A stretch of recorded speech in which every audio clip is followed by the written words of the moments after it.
Bonjour à tous. Cesson-Sévigné, Champy, Saint-Jacques-de-la-Lande et Saint-Grégoire sont des communes cœur de métropole.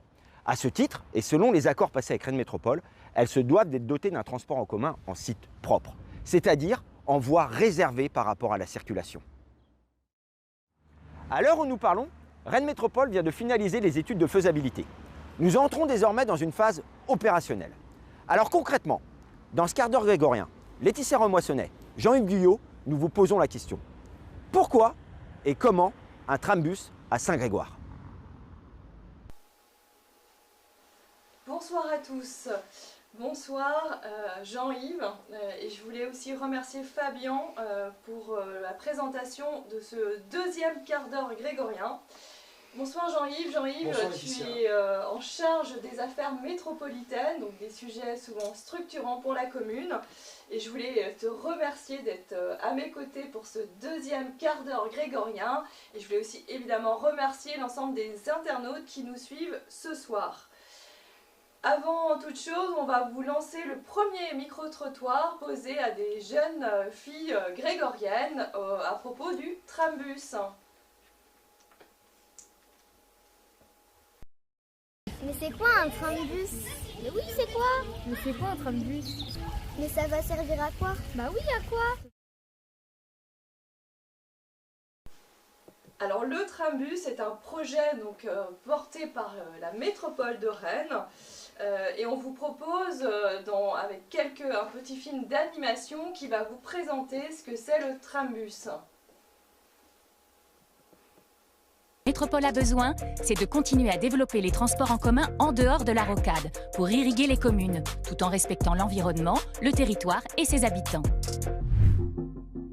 Pour ça, il existe un mode de transport rapide, fiable, économique et décarboné. Le trambus. Mais oui, vous en avez déjà entendu parler. Le trambus. Mais au fait, c'est quoi un trambus? Un trambus, c'est tous les avantages d'un tram et les avantages d'un bus. Le trambus, c'est donc bien plus qu'un bus. Il circule majoritairement sur des voies réservées, ou avec priorité au feu quand il y en a. Forcément, ça roule. Pas d'horaire, mais des fréquences. Toutes les 6 minutes en moyenne aux heures de pointe, chapeau. Pas d'émissions de carbone, il est tout électrique. Et une grande amplitude horaire. Dès 5h25 du matin et jusqu'à minuit 30. Comme un tram. Mais le trambus, c'est aussi bien plus qu'un tram. Pas de rails à poser, pas d'électrification des voies. Seule la chaussée est concernée et le véhicule est adapté, connecté, bien confortable. Et 100% électrique, écologique et très économique. Résultat, des liaisons plus rapides vers Rennes, depuis les 4 coins de la métropole, avec des temps de parcours qui concurrencent la voiture. Tout ça pour le prix d'un ticket de bus. Côté coût, ça vaut le coup. C'est ça le futur trambus de Rennes Métropole. Économique, écologique, ultra pratique. À l'horizon 2030, il va transformer l'espace public en irriguant tout un territoire. Jean-Yves, qui mieux que toi pour nous présenter et nous préciser quelques éléments sur le trambus? Je te laisse peut-être reprendre un petit peu les éléments structurants de ce trambus. Merci Laetitia. Alors moi je dirais qu'un trambus que vous voyez d'ailleurs à l'écran, qui est un trambus c'est un moyen de transport en commun qui doit allier la flexibilité d'un bus circulant sur des voies réservées ou des axes prioritaires, avec l'efficience d'un tramway qui est 100% électrique, avec un confort qu'on ne connaît pas actuellement dans les bus, de la performance, de la régularité, tout en ne nécessitant qu'un investissement 2 fois moindre qu'un tramway, et une mise en œuvre beaucoup plus rapide. Quant au pourcentage de voies réservées que nous aurons sur la métropole, elles varieront entre 30 et 60% en fonction de l'urbanisme donc contraint que nous connaissons dans notre métropole. Ainsi, plus le pourcentage de voies réservées tendra vers les 100%, plus nous serons apparentés à un tramway.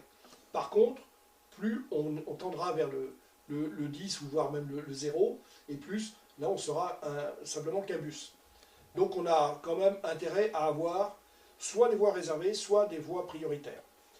La ligne T3 de Saint-Grégoire qui fera Saint-Grégoire, Rennes et Chantepie, aura ainsi 38% de voies réservées, essentiellement sur la partie rennaise.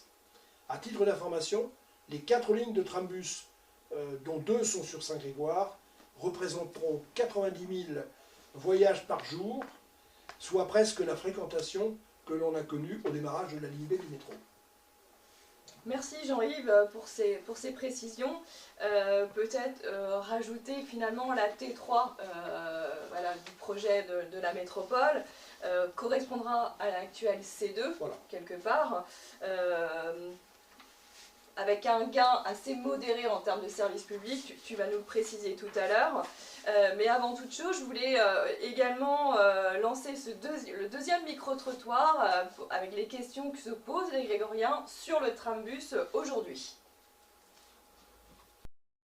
Bonjour Madame le maire, je voulais savoir quand est-ce que est prévu le démarrage du trambus.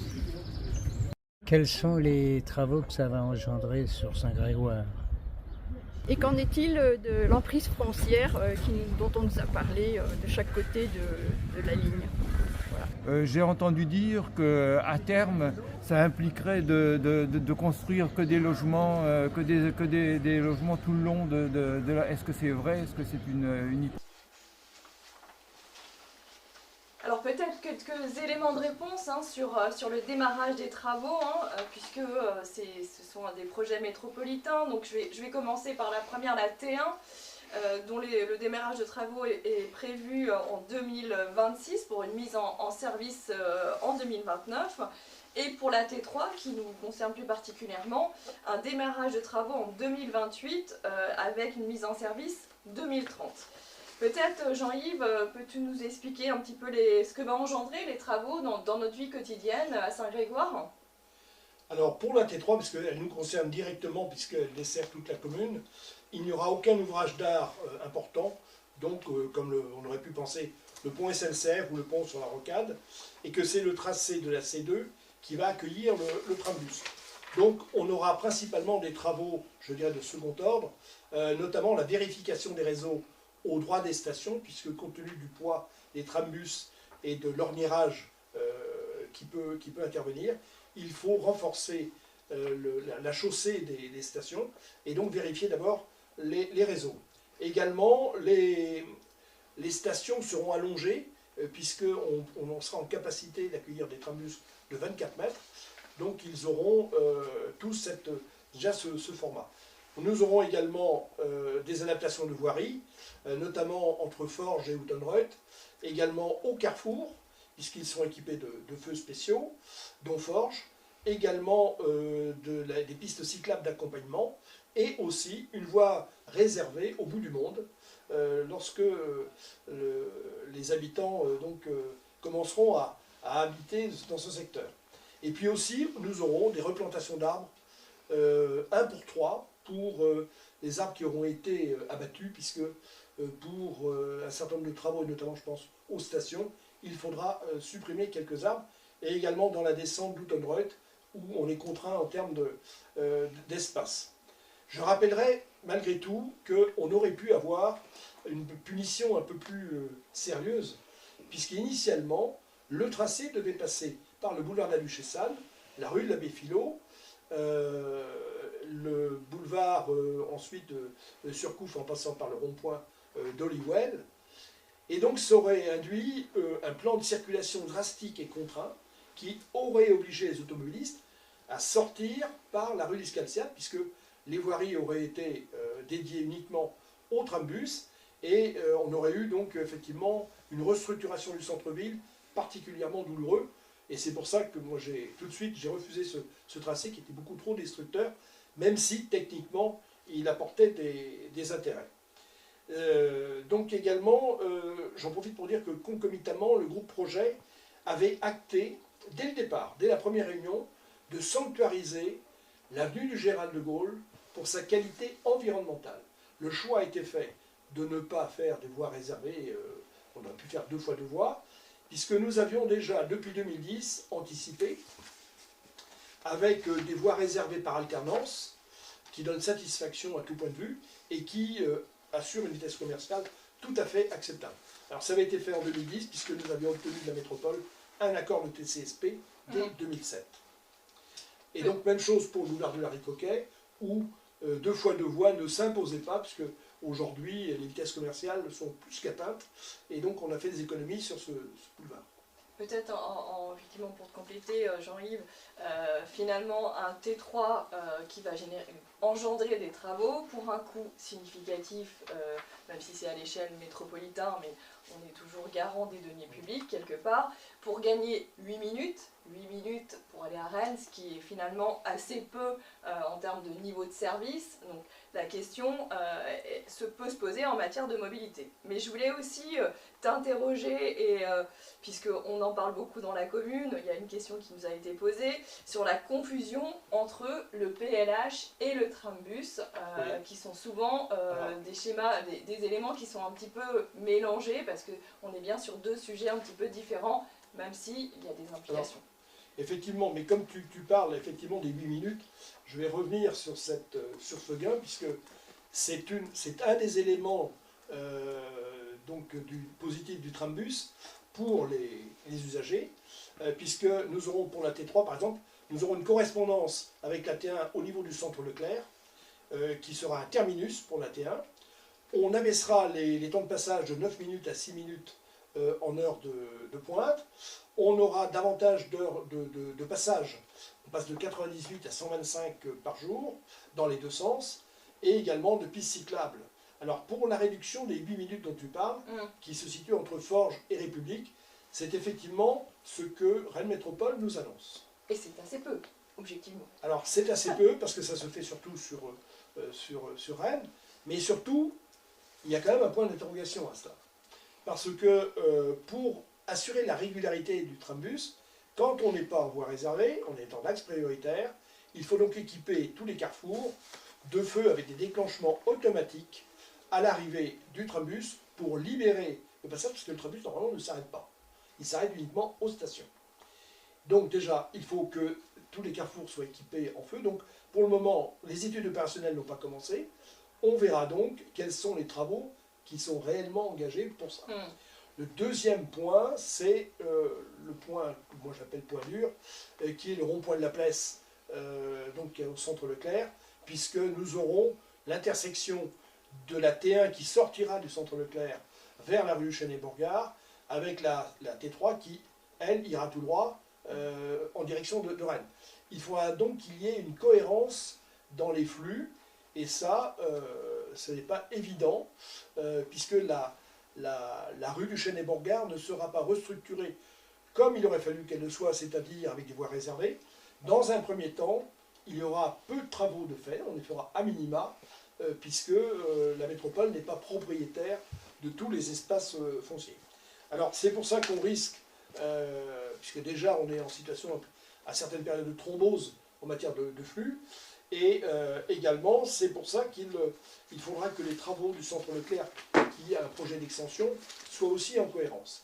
Devant ce risque, j'ai posé, maintenant ça fait un peu plus d'1 an, donc une demande d'étude d'impact et d'évolution des flux au regard des projets privés et publics qui sont annoncés, pour éviter ce genre de situation, étude qui devrait aller depuis la rocade jusqu'à la limite sud de notre commune. Et cette demande d'ailleurs fait partie d'une des 5 réserves que nous avons appliquées à notre décision pour l'AT1. Peut-être aussi, je te coupe, pardon Jean-Yves, mais répondre à la question de l'urbanisme, puisque aujourd'hui, il y a bien cet équilibre, ou en tout cas ce questionnement entre le service complémentaire de mobilité versus des contraintes. Tout à fait. Donc je voulais aussi que tu puisses répondre à cette question posée par nos internautes. Je vais y répondre, et préalablement, 2 informations s'imposent. La première, on entend dire que le trambus, TACO, machin, bon. C'est ça. C'est absolument faux. Le trambus n'est pas la cause de la densité qui est annoncée. Celle-ci est induite par des programmes transversaux, des programmes comme les coteaux de Lille, d'abord, et ensuite le plan local d'habitat. Pour les coteaux de Lille, en effet, lors d'une réunion qu'il y a eu lieu le 10 mars 2023 pour le groupe Projet Coteaux de Lille, Pierre Breteau et moi-même avons découvert en séance qu'en accompagnement, je cite, de cette offre de transport en commun, une logique d'optimisation et de densification du tissu urbain a été intégrée dans un fuseau de 200 mètres de part et d'autre des lignes de trambus.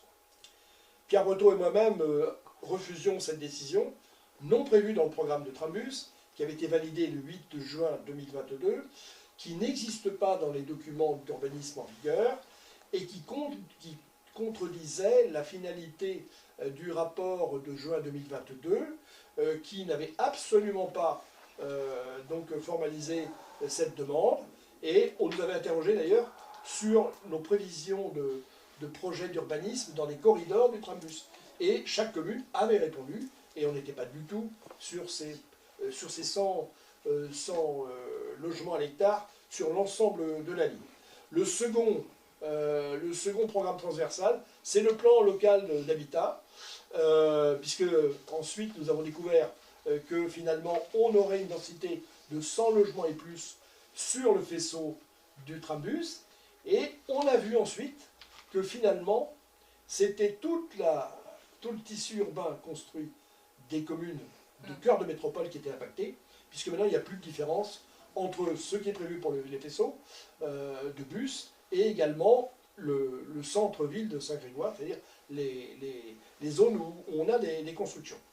Et donc c'est pour ça que nous avons proposé à Mathieu Therrier une réunion pour éclaircir quand même tous ces points contradictoires, et également, et je crois que tu en reparleras, une consultation citoyenne, sans doute au second semestre 2024. Mais pour ne pas faire ma réponse, je vais quand même rapporter les engagements de Mathieu Therrier lors du Conseil métropolitain du 16 novembre dernier. Je cite Mathieu Therrier. « Les différentes sections traversées par la ligne T3 feront l'objet d'une étude urbaine en prenant en compte les espaces publics, le patrimoine végétal et le bâti existant. S'agissant d'un aménagement sur des voiries existantes déjà circulées par des transports en commun, ce projet s'attachera à limiter l'impact des adaptations fonctionnelles sur l'existant. L'insertion des aménagements de trambus devra ainsi être soignée par la préservation au maximum du patrimoine arboré d'une part et l'amplification du végétal d'autre part. Les propos de Mathieu Therrier sont donc tout à fait cohérents avec les conclusions de l'étude de faisabilité du 8 juin 1921. Et je vais rebondir sur les propos de Mathieu Therrier. Et merci pour les précisions que tu viens d'apporter. Je pense que c'est aussi important de comprendre aussi l'histoire de ce projet, de ces enjeux de la métropole. Et au-delà des documents techniques, j'ai envie de dire, c'est quoi notre détermination pour Saint-Grégoire? C'est simple, en fait, c'est très simple, c'est ce qu'on a toujours réalisé depuis 2008, hein. On était, voilà, toi ça fait bien plus longtemps, mais en tout cas on est ensemble depuis 2008, c'est de préserver la qualité de vie de Saint-Grégoire, et c'est maintenir l'identité de Saint-Grégoire. Je pense qu'il faut le rappeler, et nous ne transigerons pas, on ne l'a jamais fait, on ne transigera pas sur ces deux éléments. Nous maintiendrons l'identité, la qualité de vie de notre commune, et ça passe, et on le voit, je vais y revenir, hein, par un urbanisme apaisé, négocié et maîtrisé. C'est pour cette raison, et je te remercie, hein, Jean-Yves de l'avoir rappelé, en fait le seul document finalement d'aménagement, de construction, c'est le PLUI. Et c'est vrai qu'on fait souvent la confusion trambus, PLH, PLUI. Le seul document finalement qui est au-dessus de l'ensemble des schémas, c'est le PLUI, et c'est lui qui autorise l'aménagement et comment on va faire l'aménagement. Aujourd'hui dans notre PLUI, il y a des règles d'urbanisation, de hauteur, de gabarit, d'implantation qui ne permettent pas de mettre en œuvre ce que souhaiterait faire la métropole sur le trambus. Je pense que c'est ça qu'il faut vraiment que l'ensemble des Grégoriens et voire des métropolitains, hein, puisque c'est valable pour l'ensemble des 43 communes de la métropole, mais ce qui nous intéresse c'est Saint-Grégoire, et nous ne transigerons pas avec ces éléments-là. Je voulais aussi revenir évidemment sur le fait que ce PLUI aujourd'hui ne permet pas ces aménagements-là, et nous ne voterons pas de modification de PLUI qui le permettrait. Je pense que c'est important. Donc la question, c'est qu'effectivement qui se pose aujourd'hui, c'est finalement un trambus pour lequel on n'a pas réellement un service complémentaire fort pour arriver à Rennes, puisque c'est la ligne qui va à Rennes, ou en tout cas 8 minutes, est-ce que ça vaut le coup, entre guillemets, entre les 8 minutes et les contraintes qui ne sont pas à court terme, mais qui pourraient le devenir, hein, mais tu l'as bien expliqué, techniquement, aujourd'hui, on veille au grain et on ne transigera pas sur ce sujet-là, clairement.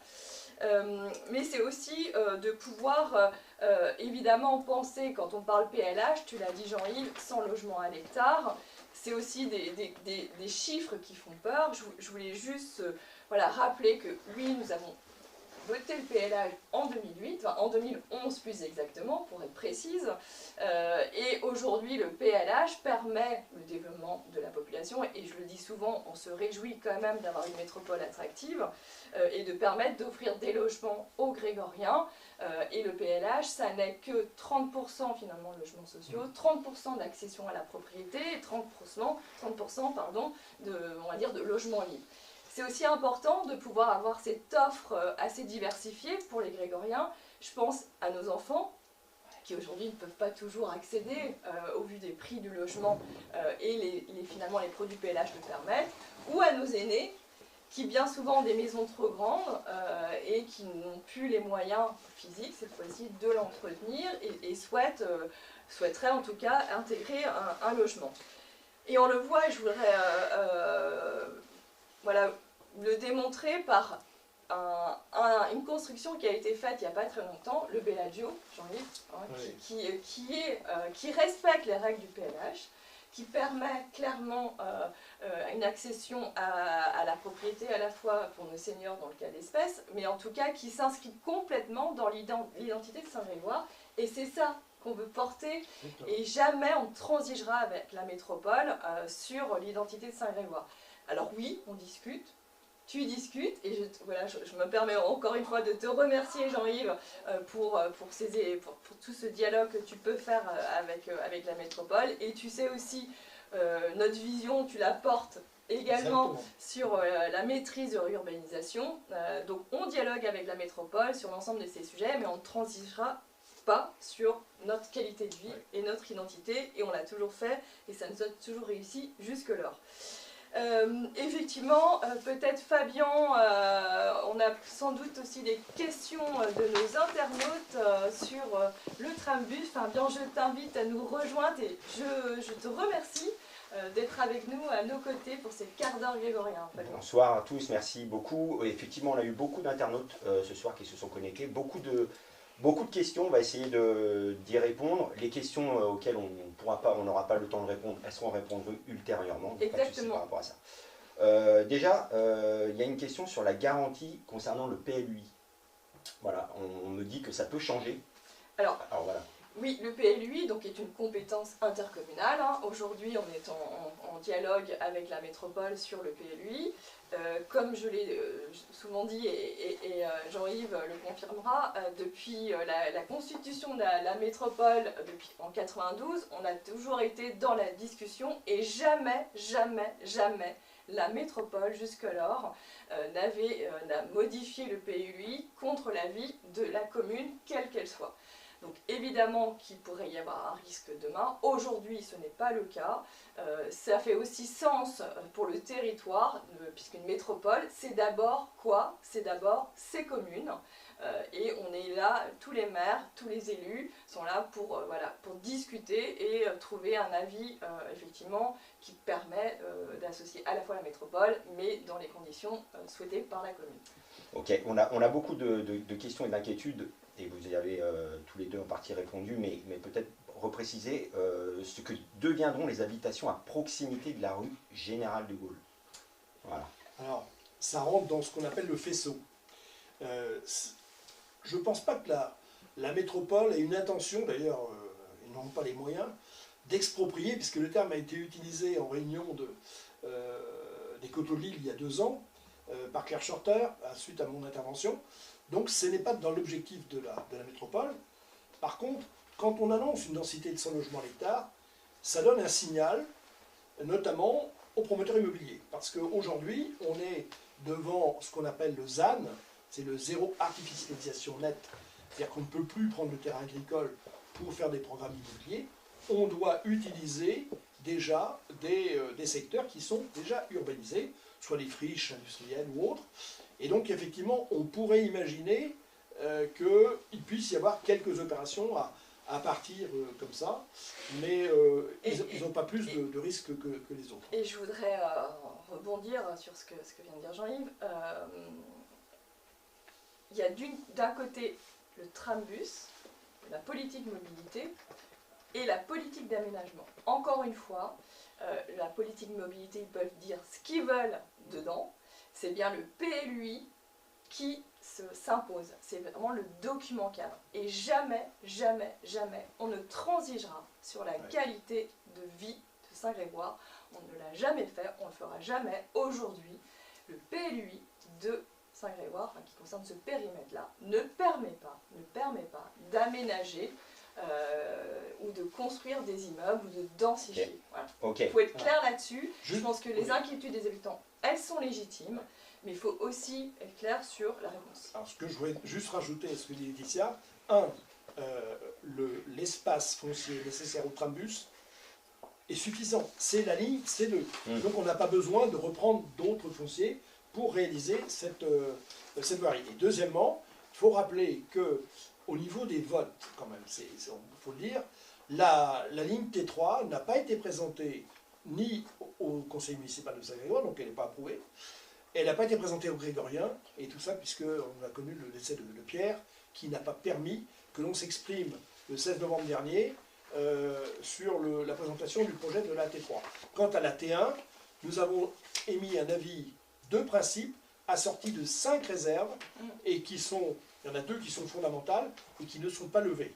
Donc pour le moment, on a encore des arguments à faire valoir. Ok, ça répond à plusieurs questions qu'on a eues sur les réseaux. Juste une dernière question. Est-ce qu'on a une date précise concernant la consultation des citoyens? J'ai cette question. Oui. Alors, merci Fabien, je vais rebondir sur cette question. Oui, il y aura une réunion avec la métropole que Jean-Yves est en train de monter avec Mathieu Teurier. Ça va être une réunion importante, si tu veux en dire 30 secondes. Alors, la réunion avec Mathieu Teurier, c'est une réunion supplémentaire. Elle n'est pas réglementaire. La réunion réglementaire interviendra plutôt fin 2024, 2025. Ça, Par contre, la consultation pour la T1 aura lieu cette année, soit avant l'été, ça va être un peu juste puisque notre consultation sur le rêve à Béton Saint-Grégoire et les élections, mais ça sera autrement au premier semestre 2024, et donc là on pourra s'exprimer sur la T1.